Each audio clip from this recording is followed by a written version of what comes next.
अब आम आदमी पार्टी की गाइडलाइन क्या थी पार्लियामेंट में?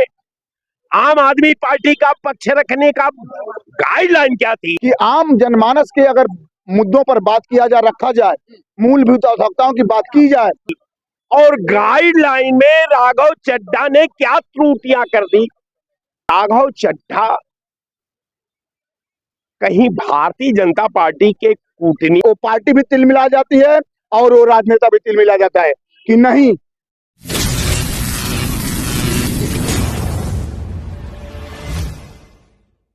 नमस्कार, मेरा नाम शशिकांत है और आप देख रहे हैं बीसीसी न्यूज। इस वक्त मैं मौजूद हूँ लखनऊ में, पब्लिक ओपिनियन के साथ मौजूद हूँ।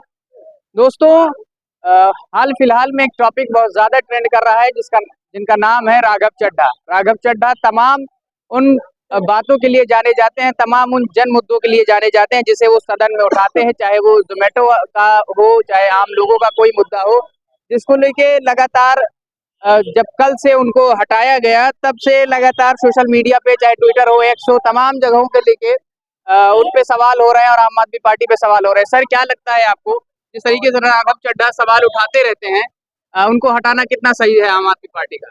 देखिए, मैं पार्टी से बिलोंग तो मैं एक पार्टी अपनी पार्टी सरगर्मी पार्टी के प्रदेश प्रवक्ता, प्रदेश महासचिव हूँ। राघव चड्ढा एक ऐसे व्यक्तित्व हैं जिनको हटा के आम आदमी पार्टी ने बहुत बड़ी गलती। हम दिल्ली में उनको जानते हैं, राघव चड्ढा को अच्छी तरह से जानते हैं। वो बहुत बेबाक तरीके से बोलते हैं। इतने कम एज में वो एमएलए बने थे और उतने ही कम एज में राज्यसभा सांसद भी बने। राघव चड्ढा एक अच्छे व्यक्तित्व हैं और गरीबों की बात, मजलूमों की बात और समाज की बात करते हैं। जो समाज की बात करता है वो केजरीवाल को समझ में नहीं आता है। वो उनके समझ के परे होता है। जैसे हमारे वो रामायण बोलते हैं, कौन, क्या नाम था उनका, उनको भी निकाल दिया। क्या नाम था उनका जो रामायण का गाते हैं अभी? रामायण कौन? अरे वो अपने जो, मेरे क्या नाम है, छोड़िए। चलिए आगे। उनको भी उन्होंने निकाल दिया था पार्टी में से। तो उन्होंने उन व्यक्तियों को निकालेंगे जो आवाज उठाते हैं। राघव चड्ढा अगर आवाज उठाएंगे तो उनको पार्टी से निकालना उनके लिए बहुत ही हानि की बात होगी। और राघव चड्ढा को मैं आपके 4-5 चैनल पे बोल दिया हूँ, राघव चड्ढा हमारी पार्टी में आए, अखिल भारतीय सब जनहित पार्टी में आए। उनका स्वागत और इस तरह का स्वागत किया जाएगा जिसको कोई सवाल। राघव चड्ढा मेरी ही पार्टी नहीं, किसी भी पार्टी में जाएंगे तो उनको स्वागत किया जाएगा, उनको अच्छा पद दिया जाएगा। लेकिन हम तो ये कह रहे हैं कि दिल्ली का प्रदेश अध्यक्ष उनको बनाया जाएगा। अगर राघव चड्ढा आते हैं हमारी पार्टी में और हमारे पार्टी का बागडोर संभालते हैं तो दिल्ली का प्रदेश अध्यक्ष उनको बनाया जाएगा। अगर राघव चड्ढा इसको स्वीकार करते हैं तो आए। हमारी महिला प्रदेश अध्यक्ष ऑलरेडी बन चुकी हैं, उनसे ऑलरेडी बातचीत हो भी रहा है। तो राघव चड्ढा आए, उनका स्वागत होगा। और राघव चड्ढा बहुत अच्छे व्यक्तित्व हैं, अच्छे समाज सेवी हैं, बहुत बढ़िया काम करते हैं। और लोगों से हम बातचीत करेंगे। सर, क्या लगता है, जिस तरीके से राघव चड्ढा सवाल उठाते रहते हैं सड़क से लेके सदन तक, तब क्या आम आदमी पार्टी ने सही किया उनके साथ? क्या जन की आवाज को उठाना सांसद के लिए इतना बड़ा भुगतना पड़ सकता है उसको कि हम सदन से हटा दिए जाएं या सस्पेंड कर दिया जाए? देखिए, ये बिल्कुल दुर्भाग्यपूर्ण बात है कि किसी भी पार्लियामेंट के मेंबर की एक मर्यादा होती है। अब एक बात हमको विषमता समझ में नहीं आ रही है कि पार्टी की गाइडलाइन होती है, पार्लियामेंट के कार्रवाई में हर व्यक्ति को, हर पार्लियामेंट का मेंबर को वो गाइडलाइन दे दी जाती है कि आपको अमुक गाइडलाइन पर ही बोलना है। अब आम आदमी पार्टी की गाइडलाइन क्या थी पार्लियामेंट में? आम आदमी पार्टी का पक्ष रखने का गाइडलाइन क्या थी? और गाइडलाइन में राघव चड्ढा ने क्या त्रुटियां कर दी कि आम आदमी पार्टी कार्रवाई के लिए बातें हो गई? देखिए, ये एक मुझे लगता है कि राघव चड्ढा कहीं भारतीय जनता पार्टी के कूटनीति के शतरंज में ये मोहरा बनते नजर आ रहे हैं। अच्छा, भारतीय जनता पार्टी किस दल को किसी स्थिति में उसके अस्तित्व पर हमला करके उसको डैमेज करना, उसे हाईजैक करना, उसके मनोबल को तोड़ना, उसके सिस्टम को प्रभावित करना, ये भारतीय जनता पार्टी को इसका महारत हासिल है। निश्चित तौर पर मैं समझता हूं कि राघव चड्ढा जी ने जो पक्ष रखा है, मैं किसी भी अगर कोई भी व्याख्या क्या उनके वक्तव्य पर अगर जो संधि विच्छेद करे, व्याख्या करे, आज जब उसका अवशेष लिखा जाएगा तो मैं नहीं समझता कि किसी भी रूप में, किसी भी दृष्टिकोण में, किसी भी एनालिसिस के पैरे में, चाहे उसमें थिंकिंग के पैरे में, चाहे किसी रूप के व्याख्या के बारे में अगर होगा तो पार्लियामेंट की मर्यादा के विपरीत आवाम की जो भूमिका थी, आवाम की जो आवश्यकता थी, आवाम की जो आवाज थी, पार्लियामेंट में उठा करके राघव चड्ढा ने देश की पीड़ित नब्ज को टटोल करके उस नब्ज का निजात के लिए पार्लियामेंट के पटल पर रखा। इसलिए मैं उनको बधाई देता हूं। साथ ही आम आदमी पार्टी की क्या मजबूरी है कि जो व्यक्ति विधा के हित में, आवाम के हित में, पार्टी के हित में, समाज के हित में, समाज के जागरूकता के हित में, समाज के निर्माण के हित में, समाज के पीड़ा के हित में अगर कोई सवाल उठाता है तो किसी भी दृष्टिकोण से अन्याय संगत आप उसे नहीं कह सकते। वो न्याय संगत बात है।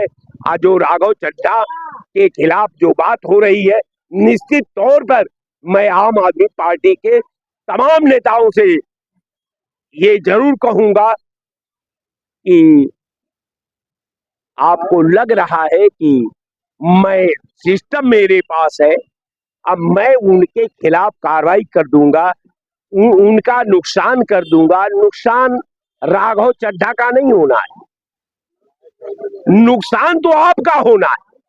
कारण ये है कि राजनीति में सिर्फ एक कदम उठा था गलत राहे शौक में और मंजिल तुझे तमाम उम्र ढूंढती रही।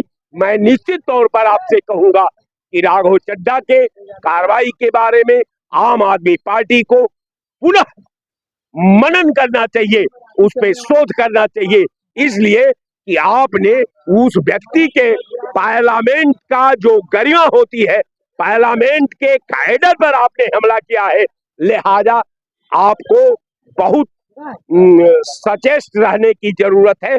और इसके बाद चूंकि आम आदमी पार्टी का मामला है, हम तो एक इंसान होने के नाते, एक मानव होने के नाते, एक भारत का नागरिक होने के नाते मैं आदेश तो नहीं दे सकता, लेकिन मैं सुझाव जरूर दे सकता हूं कि रूठ कर महफिल से जालिम इस कदर जाते नहीं, इस कदर जाते हैं जो फिर लौट कर आते नहीं। जय हिंद। क्या लगता है आपको, एक युवा है, युवा सवालों उठा रहा है, जनता के हित में बात कर रहा है, लेकिन फिर पार्टी और तमाम लोगों का आरोप है कि विपक्ष भी लग गया है उसको दबाने में, कहां तक सही है? क्योंकि देश की कमान तो युवाओं के हाथ में है। बात राघव चड्ढा की थी कि अलग हो? नहीं, राघव चड्ढा की अलग कह जाएगी। विषय बदल दिए हैं क्या? नहीं नहीं नहीं नहीं, देखिए, राघव चड्ढा को हटाने की कोई आधिकारिक वजह नहीं। हाँ। फिलहाल ये पार्टी का बयान है, केजरीवाल जी का बयान है, लेकिन फिर भी ये उन पर आरोप लगाया जा रहा है कि अनुशासनहीनता के चलते राघव चड्ढा को पद मुक्त किया गया, उपनेता जो थे उपनेता के पद से हटाया गया, और राजनीतिक कुचक्र, पार्टी के नीतियों के खिलाफ प्रचार प्रसार करना और एजेंडा का बढ़ावा न देना, पार्टी की नीतियों के खिलाफ प्रचार प्रसार करना। हाँ, कुछ ऐसा भी केजरीवाल जी ने बोला है कि राघव चड्ढा पार्टी के एजेंडा और पार्टी की नीतियों के खिलाफ लोगों के बीच में जाकर बातें करते हैं। आम आदमी पार्टी में आम आदमियों की आवाज उठाना ही ना ही उठाना। बिल्कुल बिल्कुल, मैं यही कहना चाह रहा था आपसे कि आज राजनीति का जो दर्शन हम लोग कर रहे हैं, वो चाहे कोई भी पार्टी हो, कोई भी दल हो, कोई भी नेता हो, राजनीति के स्तर को इतना गिरा दिए है कि आम जनमानस के अगर मुद्दों पर बात किया जा रखा जाए, मूलभूत आवश्यकताओं की बात की जाए, या जनता की परेशानियों की बात की जाए, जनता के अधिकारों की बात कर दी जाए, तो वो पार्टी भी तिलमिला जाती है और वो राजनेता भी तिलमिला जाता है कि नहीं, जो चल रहा है ढक के चलने दो, कि पर्दे में रहने दो, पर्दा ना उठाओ, अब पर्दा जो उठ गया तो भेद खुल जाएगा।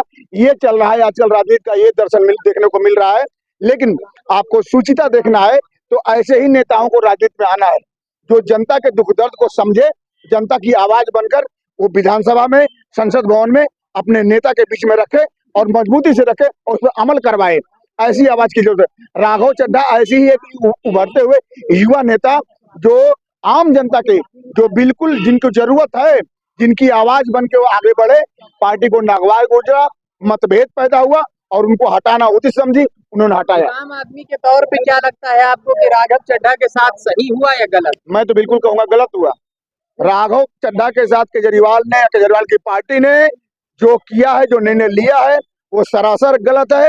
उन्होंने पार्टी के न खिलाफ गए, न पार्टी के खिलाफ प्रचार प्रसार किए, न कोई अनुशासनहीनता। हाँ, आप ये कह रहे हैं कि कार्यक्रमों में उनको उपस्थिति कम रही तो उपस्थिति की वजह वो देंगे, स्पष्टीकरण मांग लिए होते, लेकिन पद से हटाने का मतलब उनको अपमानित करना हुआ। अच्छा, कहीं ये नहीं लगता है आपको कि पहले कुमार विश्वास जी भी उसी पार्टी में रहे हैं, अब क्या राघव चड्ढा को बुला के कहीं उधर ही सेटल तो नहीं होने वाले? केजरीवाल की पार्टी में जब तक कुमार विश्वास और एक दो लोग और थे जो बड़ा चिंतक और बड़ा बुद्धिजीवी प्रबुद्ध वर्ग से आते थे, मतलब इस देश के माने जाने चिंतक के रूप में, दार्शनिक के रूप में थे, ऐसे लोग इसीलिए हट गए या हटा दिए गए कि केजरीवाल को लगा कि हम मुख्यमंत्री भी बन जाएंगे तो ये लोग हमारे ऊपर हावी रहेंगे, इनकी लोकप्रियता ज्यादा रहेगी। तो बढ़ती हुई पदाधिकारियों की लोकप्रियता हजम नहीं हुई केजरीवाल को और केजरीवाल को हटाना पड़ा। ऐसे अकेले पार्टियां चलाएंगे? वो न खुद चल पाएंगे न पार्टी चल पाएगी। स्थिति ये है आम जनता पार्टी की, जो आम आदमी पार्टी की, कि न खुद चल पाएगी, न केजरीवाल चल पाएंगे, न उनकी पार्टी चल पाएगी। अगर ऐसे ही तिरस्कार करते रहेंगे, अपमानित करते रहेंगे अपने पदाधिकारियों की। तो जय श्री राम। तो इस वक्त हम लखनऊ में मौजूद है, तमाम लोगों की राय आप लोगों ने सुनी, तो कहीं ना कहीं राघव चड्ढा के साथ चीजें गलत भी हुई है, लोगों ने अपनी अपनी राय रखी है। खैर, ऐसी तमाम खबरों के लिए देखते रहिए बीसीसी न्यूज। मेरा नाम है शशि।